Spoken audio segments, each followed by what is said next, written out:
Hi folks, Adam Andrews here. A lot of people ask me why there's a pelican in our new Center for Lit logo. And I thought I'd explain it for a minute because it's a pretty cool idea that we're all excited about here at Center for Lit. The new logo features a pelican on the nest with outstretched wings, shielding a couple of pelican chicks. If you look closely, the outstretched wings also look like an open book. Pretty cool, huh? The reason we chose a pelican is because it has a long and illustrious legendary and mythical history. The pelican was thought by medieval people to feed her chicks by plucking the feathers and indeed the flesh from her own breast and feeding those chicks with her heart's blood. A pretty cool image, we think, of what homeschool parents and teachers do for their children on a daily basis. Shield and protect and feed with the blood of their very own hearts. The truth is, however, that the pelican also had heraldic significance in the medieval church. It appears in coats of arms and on stained glass windows throughout Christian Europe, a symbol of Christ's love and concern for his people. Another example of feeding from the heart's blood, of death producing life, of sacrifice for the sake of one's people. We also find a literary occurrence of this image in Dante's Divine Comedy, where the poet speaks of Christ as our pelican. So we think the image of the pelican really gets at three ideas which beat at the heart of the Center for Lit mission and purpose. First of all, it's a reference to all things literary, and obviously we love books and the classics most of all.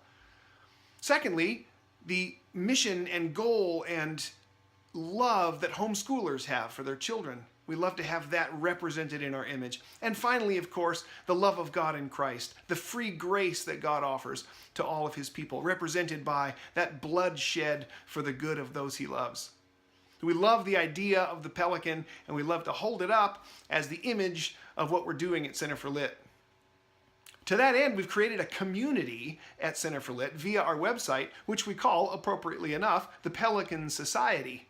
And what we hope to do in this online community is create a place where pelicans can do their work, where homeschool teachers and parents, where readers of all kinds can gather to discuss the truths that they find in literature, to enter, as it were, a great conversation about ideas, to do the work of Dante's pelican and provide for the people that look to them for sustenance with their own heart's blood, as it were. We find that a career of reading good literature and interacting with it appropriately and correctly can provide a lot of heart's blood that a good reader can then share with the people who depend on him. And to that end, we've provided a lot of resources in the Pelican Society for readers to get that work done, for homeschool parents and teachers to be strengthened and inspired for their pelicanly work.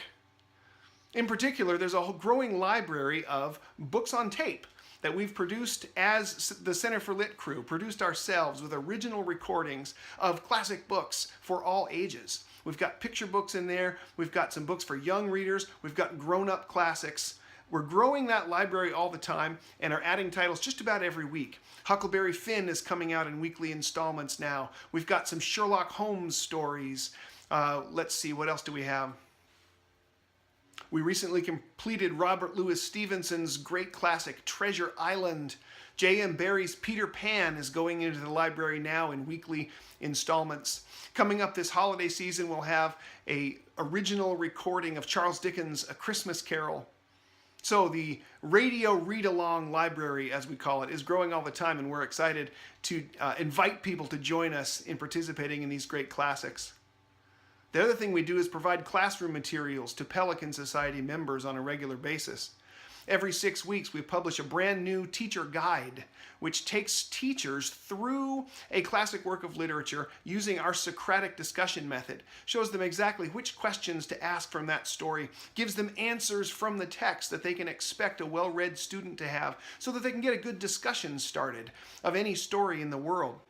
Our library of teacher guides is growing all the time, and they're available individually to Pelican Society members only. We have a library of quick cards, which are one-page summaries of the major structural elements of various classic works, the plot and the conflict and the themes of various stories. so that teachers who are interested in a quick discussion of any one of these books can have, at a glance, kind of a roadmap to a good discussion. Pelican Society members also have access to exclusive classes with me and with my wife Missy and with other CenterForLit personalities that go over just kind of the nuts and bolts of homeschooling, provide a forum for encouragement and the sharing of stories and the holding up of one another's arms, so to speak, so that we can all be strengthened for our tasks. We've found that the experience of old campaigners is often very inspiring and helpful to younger teachers just starting out. I think it's our vision that in the long term, the Pelican Society will be a large community where teachers and readers and parents of all stripes can come together and realize that they are not alone. We'd love to be able to convince those parents that other people around the country struggle with the same things they struggle with, face the same obstacles, and have the same hopes and goals and visions for their children. We hope the Pelican Society can eventually be a way for those parents to connect one with another and be encouraged and inspired for their noble work. So if you're interested in all things Pelican and all things literary, come by and visit us at www.centerforlit.com and check out the Pelican Society. Meantime, happy reading.